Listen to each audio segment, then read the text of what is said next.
ನಮಸ್ತೆ ಮೇಡಮ್. ನಮ್ಮ ಅತ್ತೆ ಮೇಡಮ್. ಅವ್ರ ಹೆಸರು ಕೆಂಪಮ್ಮ ಅಂತ. ಅವ್ರ ಬಾಯಲ್ಲಿ ಒಂದ್ ಸ್ವಲ್ಪ ಏನೋ ತರ ಆಗಿತ್ತು.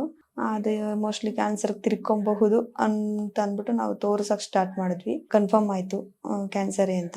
ಸರಿ ಅಂದ್ಬಿಟ್ಟು ಆಪರೇಷನ್ ಮಾಡಕ್ ಹೇಳಿದ್ರು. ಆಪರೇಷನ್ ಆಯ್ತು. ಇವಾಗ ರೇಡಿಯೇಷನ್ ಹೇಳಿದ್ರು. ಅವ್ರಿಗೆ 73 ಏಜ್ ಆಗಿರೋದ್ರಿಂದ ರೇಡಿಯೇಷನ್ ಮಾಡ್ಸೋದಕ್ಕೆ ಭಯ ಬಿಟ್ಕೊಂಡು ಬೇಡ, ಈ ತರ ಆಯುರ್ವೇದಿಕ್ ಮೆಡಿಸಿನ್ ಕೊಡ್ಸೋಣ ಅಂತ ಅನ್ಕೊಂಡ್ ಬಂದಿದೀವಿ ಮೇಡಮ್. ಅವರು ಎಲ್ಲ ಅಡಿಕೆ ಹಾಕ್ತಾ ಇದ್ರು, ಕಡ್ಡಿ ಪುಡಿ ತಾಂಬಾಕೆಲ್ಲ ಹಾಕ್ತಾ ಇದ್ರು. ಹಾಗಾಗಿ ಒಂದ್ ಸಣ್ಣ ತರ ಆಗಿತ್ತು ಅಷ್ಟೇ ಒಳಗಡೆ ಸೈಡ್ ಇಂದ. 2 ತಿಂಗಳಾಗಿ, ಇದು 3ನೇ ತಿಂಗಳು ಮೇಡಮ್. ಇವಾಗ ಅವ್ರಿಗೆ ಪೈಪ್ ಕೊಟ್ಟಿದ್ದಾರೆ. ಪೈಪ್ ತೆಗ್ದಿಲ್ಲ ಇನ್ನ. ಅವ್ರಿಗೆ ರೇಡಿಯೇಷನ್ ಮಾಡ್ಕೊಂಡ್ ಬನ್ನಿ, ಪೈಪ್ ತೆಗಿತೀವಿ ಅಂತ ಹೇಳಿದ್ದಾರೆ. ಹಂಗಾಗಿ ನಾವು ರೇಡಿಯೇಷನ್ ಮಾಡ್ಸಿಲ್ಲ, ಪೈಪು ತೆಗ್ಸಿಲ್ಲ ಇನ್ನ. ಪೈಪ್ ಇಂದಾನೇ ಅವ್ರಿಗೆ ಎಲ್ಲಾ ಆಹಾರ, ಗಂಜಿ, ಎಳ್ನೀರು, ಜ್ಯೂಸು ಅದ್ರಲ್ಲೇ ಪೈಪಲ್ಲೇ ಕೊಡ್ತಾರೆ. ಮೆಡಿಸಿನ್ಸ್ ಕೂಡ ಅದ್ರಲ್ಲೇ. ಆಪರೇಷನ್ ಆದ್ಮೇಲೆ ಪೈಪ್ ಹಾಕಿದ್ರು. ವಾಶ್ರೂಮ್ಗೆ ಹೋಗ್ತಾರೆ, ನಾವು ಹೇಳ್ತಾರೆ ಎಕ್ಸರ್ಸೈಸ್ ಮಾಡಿ, ವಾಕಿಂಗ್ ಮಾಡಿ ಹೇಳ್ತಾ ಇರ್ತೀವಿ. ಹೋಗ್ತಾರೆ ಬರ್ತಾರೆ, ಸ್ವಲ್ಪ ಅಲ್ಲೇ ಮನೆ ಒಳಗಡೆನೆ ವಾಕ್ ಮಾಡ್ತಾರೆ ಅಷ್ಟೇ.